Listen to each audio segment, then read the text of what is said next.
Good afternoon, Year 8, and welcome to another travel writing lesson. It's quite good doing this at the moment, isn't it? Because obviously we can't travel anywhere, but we can, I won't say it's the next best thing, but it's nice to look at pictures and write about faraway places, even if we can't go there.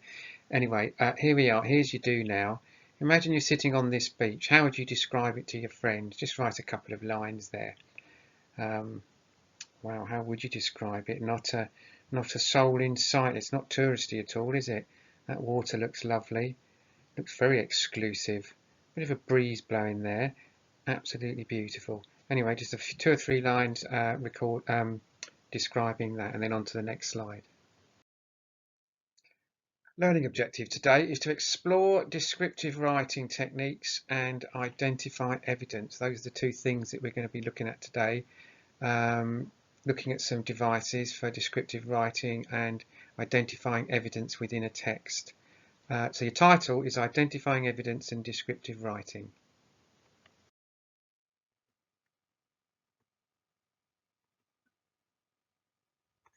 Okay, there's 8 slides coming up with 8 different images on of all beautiful and interesting places around the world. And I want you to write, much like you did in the Do Now, a short descriptive paragraph on each one.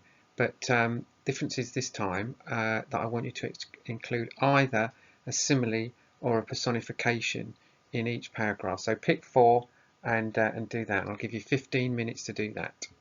Then on to the next slide, year 8.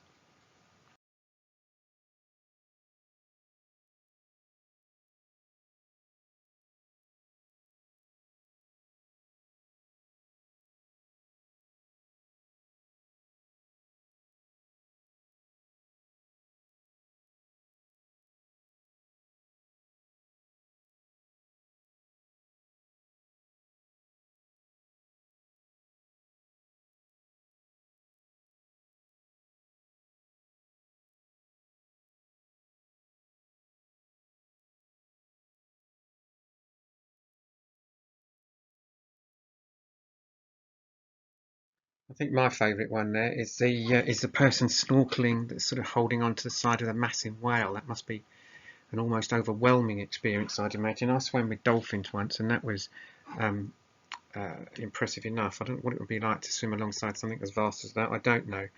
Anyway, here's our text that we're looking at today that we're going to be identifying some evidence from. So I'll read it. I'll also attach it to class charts. Here we go. Swimming with whales in Tonga. A confession. I've always been afraid of deep water. Like most phobias, mine isn't entirely rational. It's not about drowning exactly, or being eaten by a sharp-toothed creature, although that wouldn't be ideal. It's more about not knowing what's below me, about darkness and emptiness and my own insignificance. And yet there I was, floating in the open ocean, peering down through a snorkel mask into water hundreds of feet deep. Above the surface there was wind and swell, blowing spray, grey sky. In the distance were the limestone cliffs and tousled coconut palms of Vavu, an archipelago of 61 islands within the Kingdom of Tonga, itself a collection of 176 islands scattered across approximately 260,000 square miles of the South Pacific. Beneath the surface there was stillness, vastness, silence. There was the saturated cobalt blueness of the Tongan waters, and there was a mother humpback whale 50 feet below, resting with her calf tucked under her. Just a few feet from me the calf rolled onto his back, opening his knobby pectoral fins wide. We made eye contact. A 6-week-old, 18-foot-long marine mammal and a woman from California. What could he have made of me? His beauty thrilled me almost to the point of pain. The calf took a breath, rolled languidly onto his side and started wiggle swimming in our direction. This was what I'd come for. This was an experience I'd wanted so badly that I put aside my trepidation about Big Blue and embarked on a 5,000-mile pilgrimage that could well have ended up becoming an exercise in terror management. His mother ascended, surfacing to breathe. At such close range her size was overwhelming, a moving wall of whale, her skin encrusted here and there with barnacles. Her body language was relaxed, tall and tail and flippers low, but she kept her eye fixed on the gaggle of snorkeled paparazzi extending GoPros towards her hammy, curious baby. He was now turning a backward somersault. In the water, whales' conversation is often audible, and after a few whistles passed between the pair, they swam away unhurried, They're oscillating flukes vanishing into the blue.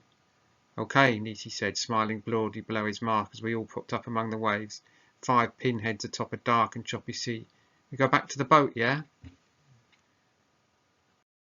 Now, as I've said to you before, Year 8, when you make a point about a piece of writing, you have to have a piece of evidence to support that, and that evidence is always a quote from the text. So you've got 7 quotes to find here from the text. So here we go. Look, paragraph 1. I've told you where they all are. The writer feels very small and vulnerable in the ocean. Find a quote that shows that. The ocean is eerily quiet, and so on. Find quotes that support all of those. And in paragraph 2, there's a structural device being used, which is a piece of punctuation. If you can find that and talk about how the effect it has, that would be brilliant. But if you can't, don't worry. There you are. So you will write into your books. The writer feels very small and valuable in the ocean, and then the quote afterwards, and the same for the rest of those. And I will give you 25 minutes to do that. If it takes a bit longer, so be it, but 25 minutes.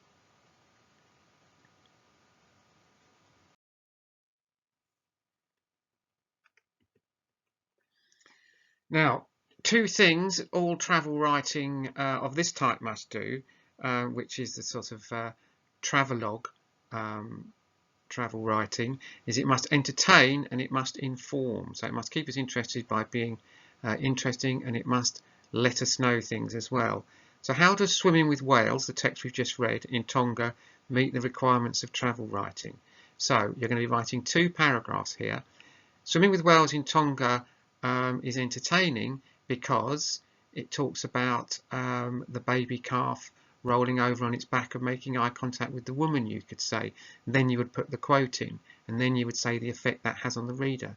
And in the second paragraph, you would say it also informs, because there's all that talk about where exactly they are, the islands on the archipelago, and the fact that they're in the midst of 260,000 square miles of ocean.